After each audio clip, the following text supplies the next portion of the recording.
But anyway, I bring this all up because 8 years is a very long time. And yet my view on this market, the crypto economy, hasn't changed. If anything, what I was saying back then about an alternative parallel financial system has never been more correct. I mean, I don't. I usually don't blow my own trumpet with these things, but I was bloody right. Because what we are seeing now is exactly that. Is that we've seen an explosion of a whole bunch of different aspects in the crypto world, from stable coins to decentralized finance, yield opportunities for crypto deposits, borrowing, lending. We've seen, the mad rush on NFTs last year. There's, play to earn gaming is a very big thing as well. Staking crypto that again deliver, mega yields where you could be, earning double digit yields on your crypto investments. These are all crazy, new. Well, I say new, but they're relatively new compared to the traditional financial system. But they've been around crypto for a little while now. But these are all concepts that most people don't get. They don't understand.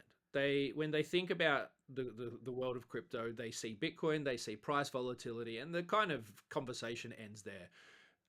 The skeptics will, continue to call it scam and a Ponzi and greater fool theory and all that. But it's when people take the time to learn and understand the nuances of what is in development, how it's working, the kinds of opportunities that exist out there, and you sort of look under the hood at what the bigger picture actually is, then you start to see. Welcome to the Exponential Investor Podcast. Want to be a better, smarter, more clued up investor? Well, you've come to the right place.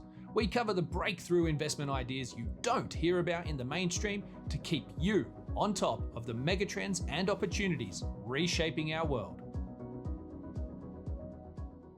Good morning and welcome to the Exponential Investor Podcast. I am your editor, Sam Volkering, and as you may notice, I am here all on my lonesome. I'm rolling solo today, unfortunately, due to technical difficulties out in Western Australia. Shay Russell, my co-editor, is in Perth at the moment, and she's battling with what's pretty much the easiest way to describe it is the horrific shambles of national broadband network that Australia has rolled out.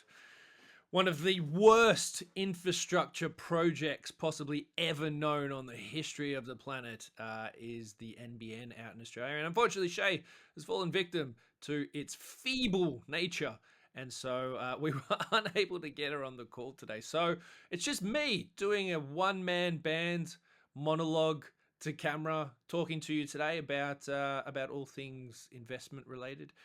So hopefully it's not too awkward, just me talking directly to you on this podcast. I do prefer to have somebody to bounce off and to talk about these things with and get a different perspective. But as I say, here in the UK, we're blessed with fast, high-speed broadband connections that are usually pretty good. So anyway, this is what it is.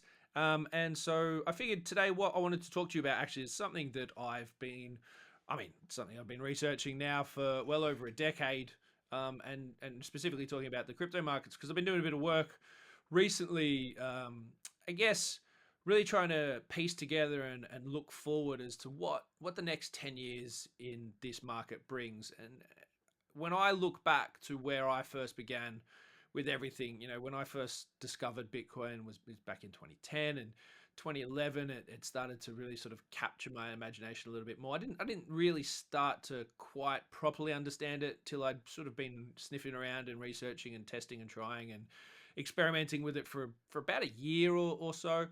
But I was doing some work this week on looking back through a lot of my historic work that I'd written about Bitcoin specifically earlier on, and then the wider crypto economy, as I like to call it, or the crypto economy. I coined the phrase, which never caught on. I wonder why. Anyway, the crypto economy. So I did a speech back in 2014. I think it was March 2014. I got invited actually to go out to Sydney. I was living in London at the time. Went out to Sydney, and I was invited by an investment group, and they had a whole bunch of clients that wanted to well, they wanted to be a bit more progressive with what they were delivering to their clients, and so they'd been a long time reader of my work and seen my stuff on crypto and Bitcoin. And so they invited me out to talk to their clients about it all. And so this was, say, 2014. And it's funny, you don't realize how entrenched you become in this market until you go back and see some of your earlier work. And as I was reading through, so I'd put together a full-blown speech, which I revisited this week. And what I found interesting was that back then in 2014, don't forget that I wrote about the exponentially fast growing world of altcoins, of other cryptocurrencies that weren't Bitcoin, and how that had exploded from about 48 to about 98 to about 128 different crypto back in 2014. 128 different crypto. Whereas, like, I think last time I checked on the data aggregation site CoinMarketCap, it was like well over 15 or 16, 17,000 different cryptocurrencies that they tracked, let alone the ones they don't track. And so that's exponential growth. Now, a big part of that's, good, bad, and the ugly and all of that. But it is what we've seen, particularly over the last, I would argue probably over the last 5 years, the acceleration of the crypto economy as it's been nothing short of eye-watering, of astounding, just how fast it's all gone. One of the other things that I was talking to these people about, and that I wrote down in a speech in 2014, was also about this idea of an alternative parallel financial system. That was a pretty big idea back in 2014. I mean, just the very concept of Bitcoin itself in 2014 was something that most people didn't really want to know about. I remember the Q&A session after I gave that speech in Sydney. And there were some people that were like, oh, this is interesting, but it felt like there were a lot more people that just wanted to tell me how much it was a Ponzi scheme, how much it was tulip mania all over, the South Sea bubble, blah, blah, blah, blah, blah. It's funny when, you have a Q&A session, a question and answer session, how many people don't actually ask questions. They just want to tell you what they think.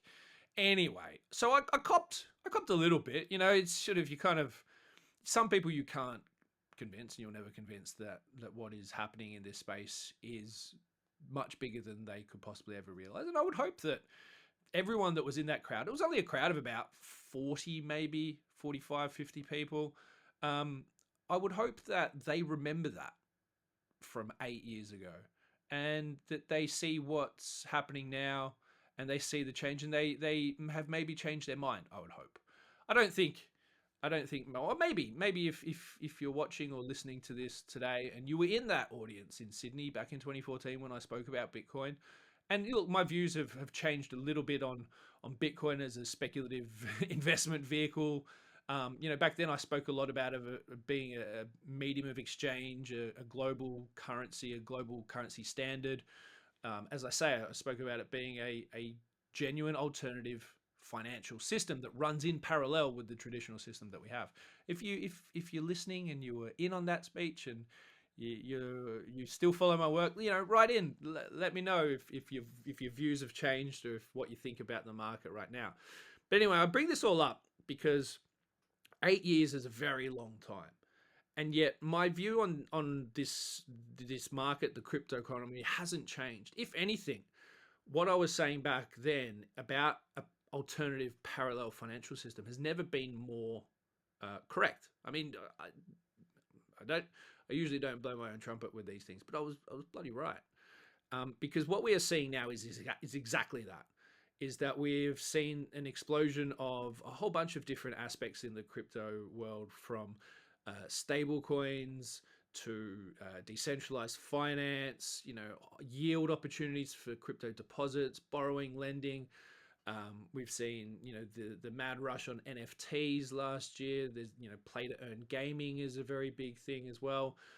Staking crypto that again deliver, mega yields where you could be, earning double-digit yields on your crypto investments. These are all crazy, new. Well, I say new, but they're relatively new compared to the traditional financial system. But they've been around crypto for a little while now.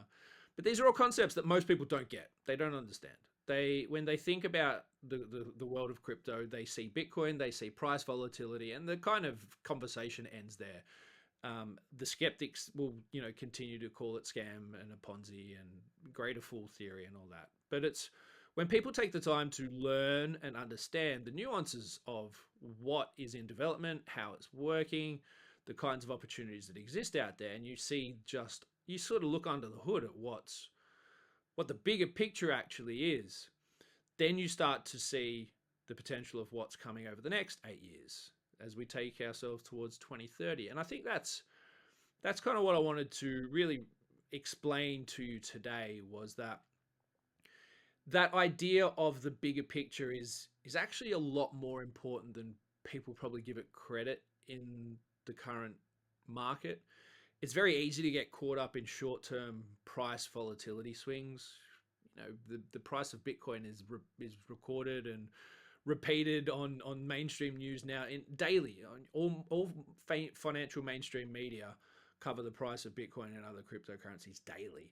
So you're always being bombarded with this idea of volatility, the risk. It's so speculative and crazy in nature.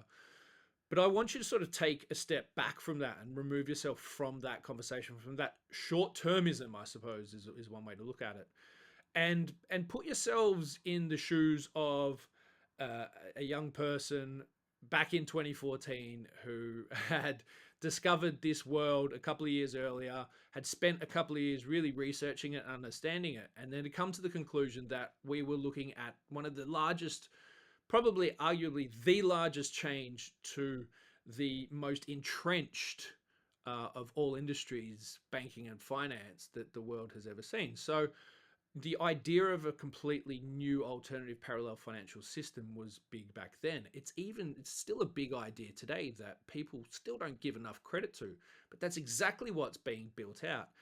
And so what I'm saying is that in another 8 years' time, what does that look like? Think about it for yourself. What does the world look like in another 8 years' time? And 8 years' time it'll be the year 2030. Feels like a lifetime away, but it's probably not as far as you think. Well, it is. It's 8 years. It's exactly what you think. Anyway, what does the world look like then? What does the crypto economy look like in 2030? What does this parallel alternative financial system look like? I've got a pretty distinct view that it is a financial system that is free from centralized control.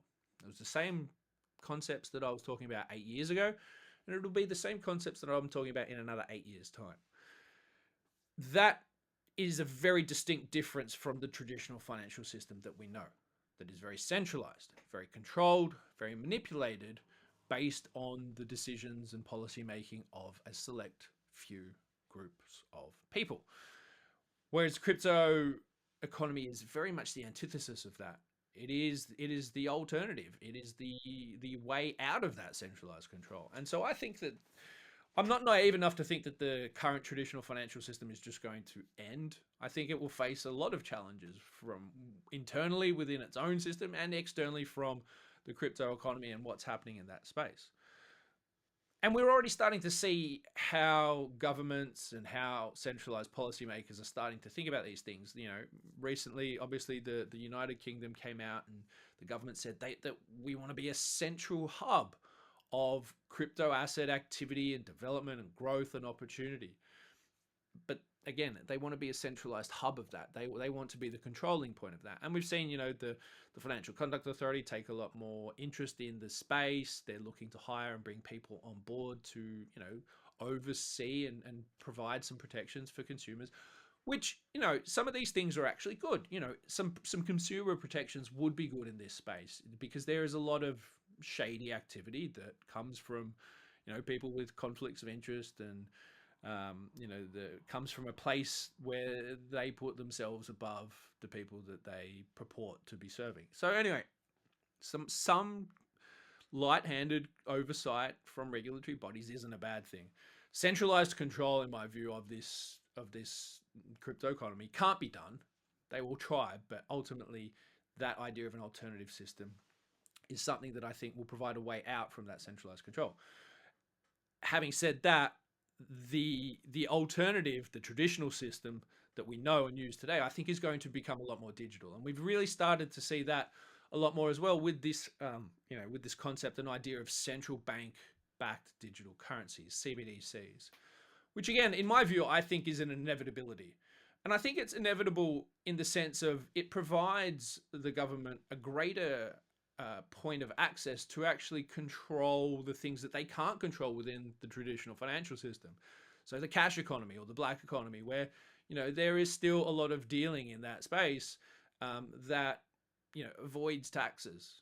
And if you've got a digital currency that you can track and you know where it's being spent by who and where, you can effectively eliminate the entire black economy overnight.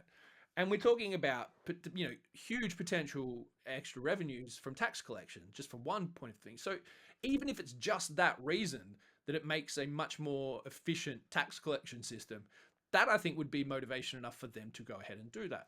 But I also think that the government start to see that there is some economic benefit and activity from encouraging and fostering the digital assets and crypto asset space, both from their own kind of controlled, centralized purposes, but also from what it can bring from an economic standpoint, jobs, again, more and more revenues to the country, GDP growth, tax collection, spending, consumer spending in the economy. So there's a whole bunch of extra ancillary benefits that having an alternative system like that and fostering its growth can provide. So I think that idea of governments outlawing crypto and some of these things, I think is really a bit of an antiquated viewpoint to take on this. Is that, and again, I've said this for many years now, is that they will look to adopt, enhance, foster, grow, and support this industry, but try and keep a hand on some form of centralized control with it. So we are coming to a bit of a fork in the road, I think, where we are going to see these two systems really start to diverge even more, and I think one will thrive more than the other. I think it's pretty clear which one that might be. If you've been listening to anything I've said over the last 15 minutes or however long I've been banging on, so it's going to touch every aspect of your life, whether you like it or not. You might still think that crypto is a big scam and Bitcoin's a Ponzi scheme and it's, tulip mania and South Sea bubbles and, all those arguments that I've heard on and off for a decade now. You still might think that, which is fine. Some people you'll never convince about what the future brings. But even if you don't want to invest in it, even if you don't like it, even if you think it's just one giant scam, it's going to impact your life. It's going to impact your daily life because the government's going to shift and the central bank's going to shift to digital currencies. They're going to look to build crypto-like networks. They may do some of those things that will cross-pollinate between these two systems. There will be businesses that will integrate cryptocurrency networks into their payment systems. This is already happening. And it will be one of those things where all of a sudden you'll wake up in 8 years' time and crypto will be just an integrated technology that's part of your life that on the balance you probably don't even see or probably don't even necessarily recognize or know, but it is actually there. And there will have been a whole period of 8 years where you've just been asleep at the wheel, sort of ignoring what's really happening under the hood and behind the scenes. And so I'm just trying to, I guess, to conclude my one-man monologue in today's Exponential Investor podcast, is that I want you to be eyes wide open. Have your mind open to what's really happening. This divergence in two systems that we're talking about, essentially a free, liberating, decentralized network of everything from, as I say, that can be from the financial system to how we look at managing transport and logistics to it's impacting sports and music and entertainment. There's so many different aspects to the crypto economy that is really expanding and exploding and developing at this point that to completely ignore it and switch off that tap would be like winding back the clock, 10 years, 15 years, and completely ignoring the opportunity that the growth in tech stocks and the development of fintech and all those things in the traditional system actually delivered. I think we're at a very similar point that the next great period of development, economic development, even companies that do list on the traditional markets, I think that real growth and expansion and opportunity is going to be inherently based in crypto. And so you've got to start to figure out, well, how are you going to do that? How are you going to get a part of that? How are you going to be on that train if that's how it does play out? And it's quite simple. And I think there are some some simple steps that people can make, but also being conscious of the traps and pitfalls that do exist in this space, and clue yourself up, educate, learn, understand how it works, what it means, and then how you can get involved, invest, and ride that train as part of an overall wealth building strategy. So, as I say, there's a lot happening, and it can be confusing and overwhelming. I've been in this space long enough to be able to figure out how to filter in the good stuff and push out the bad stuff, and then hopefully communicate to you simply how you can get involved and how you can get on board with these things.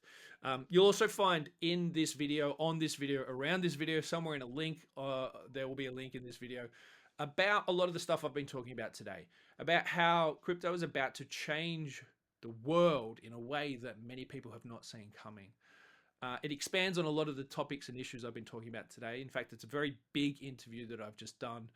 I don't think, you should watch it straight up. You should watch what I've got to say, understand what's coming, what I see coming. As I said, when I was 8 years ago, I don't have the crystal ball, but 8 years ago, I could quite clearly see how this world was developing, and it's developed exactly how I had expected it would. With some extra, fireworks along the way, but good fireworks. And from what I see at this point going forward for another 8 years is incredibly exciting. What is coming down the track, I think, is just such a crazy good opportunity for people to get involved with, that it would be remiss of me not to do whatever I can to help you understand it. And so that's why, again, if there'll be some links on here to an interview, big broadcast that I've put together. Click on it, listen to what I've got to say, understand what's happening in this world, and how you can get a part of it. So a lot going on. As I say, unfortunately, this week, no, I don't have a sidekick with me to bounce these ideas off. So I've kind of just been vomiting ideas out of my head at you this week about what I've seen happening in the crypto space. Hopefully you found it interesting. As I say, click on the links in the video, around the video, wherever this video is, to see the interview that I've recently done. You'll be able to jump on and find out a bit more about that and what I see coming down the track. I think you'll find it fascinating. Hopefully you'll be able to jump on and see that when it goes live. But as for EXI next week, hopefully Shay will be back with me and we can have a bit more of a conversation. And it'll be a bit more interesting than just me rambling onto the camera at you. But thanks for sticking with me if you've stuck with me this far. I will be back with you again next week with Shay, and we will have some more interesting stuff to talk about together. Thanks for joining us, and bye for now.